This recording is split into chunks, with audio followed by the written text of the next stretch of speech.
Hello all, welcome back. Now let's look into the Arduino programming environment more in detail. So first thing that we have to do is after the installation, the one of the icon of Arduino will display on your desktop. So we have to go to the icon and click it.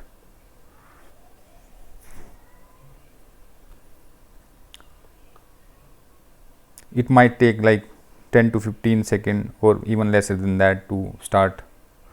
So once you start, the last program that you would have made on the system will get displayed. Now instead of this one, let's open the fresh program. So to start the fresh program, this one is the key. You click on it and you will have the fresh program open. So when the fresh program will open, you will see two functions already made. The one is the void setup function along with the curly braces, and other one would be the void loop function. As discussed previously, void setup function runs only once when you upload the program on the system, or when you press reset button on the Arduino, then the void setup program will run.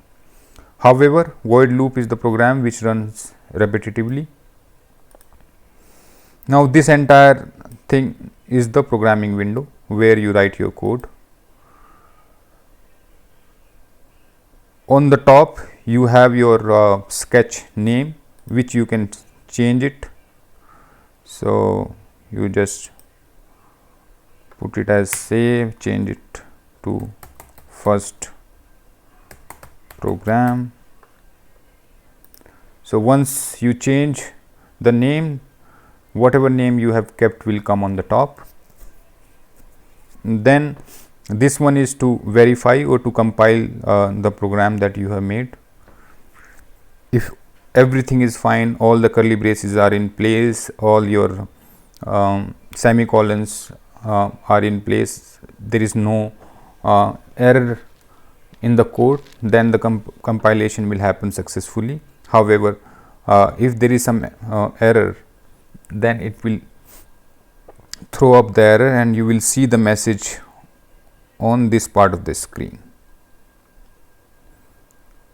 So right now if you see, this is the blue color section. So in case of error, it will turn into red as well. This one is the upload button.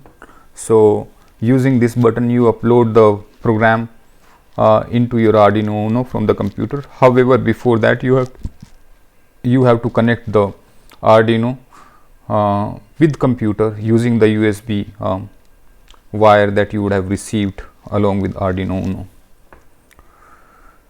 This one is to open any previously made program or any program that you would have made before. I have made so many programs, hence I can open any one of it. This one is to save the existing program, whatever you would have made. Now under file, you can again start the new program. You can open any one of the previous program. You can open any recent program as well. So it gives you option of opening the recent programs as well. You can open your sketchbook, so where you the Arduino automatically stores all the programs, hence that particular folder is called sketchbook, where all the programs are actually saved. So you can open any of the program from the sketchbook. Then it's a very important functionality of Arduino, where you find all the major examples. But one problem that you will experience as a beginner is that how to use these examples. Hence suggestion is to first make the circuit, try to understand the Arduino functionality right from the basic, and then start using these examples. You can close the window using this tab, or you can have Control W as well. Control S can help you save your program, or you can come and save it from here.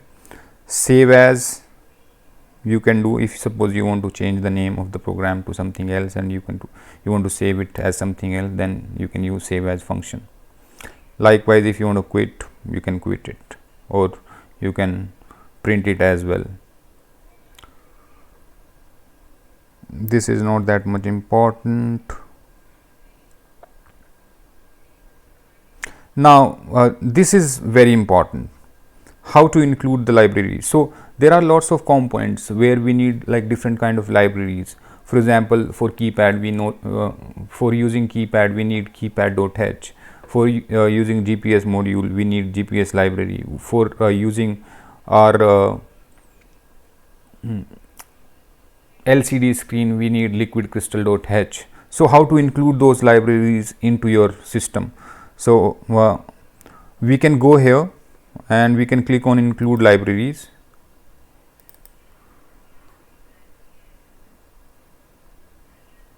After that, there is the list of libraries that you will get.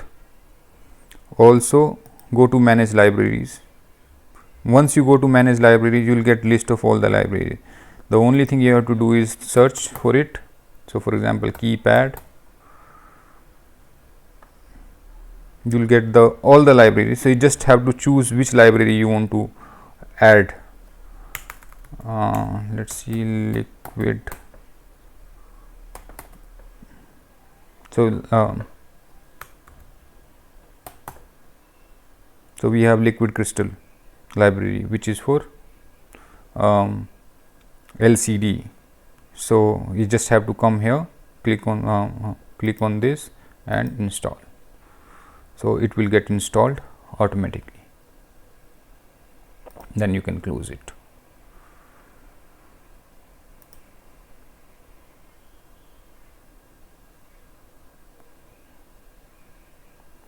Then two important things under tools. One is to select the board.